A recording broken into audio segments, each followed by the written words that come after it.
এখন পরিস্থিতি কেমন সেটা যদি একটু জানাতেন এখানকার। আপনারা তো দেখতেছেন ওরা মোটামুটি যারা পদবঞ্চিত ছিল তারা এখানে ব্যারিকেড দেওয়ার চেষ্টা করেছিল।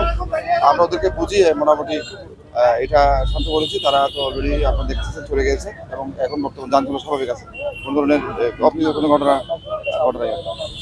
আচ্ছা, এখানে কি হয়েছিল সেটা এটা আপনারা নিজেরা জানেন। এটা ওই ছাত্র দলের যারা পদবঞ্চিত ছিল, যারা প্রতিনিধি হয়তো তাদের প্রতিনিধি পদ পায় নাই, ওঠার কারণে ওরা এখানে ব্যারিকেড দেওয়ার চেষ্টা করেছিল।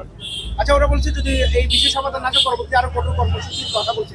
এই বিষয়টা আসলে আপনারা প্রস্তুত কিনা, কিংবা যারা এমপিরা রয়েছেন তারা একটু তাদের সাথে আলোচনা আমাদের স্থানীয় এমপি মহোদয়ের সাথে আমার কথা হয়েছে, তো এমপি মহোদয় এটা বললেন যে তাদেরকে মূল্যায়ন করা হবে।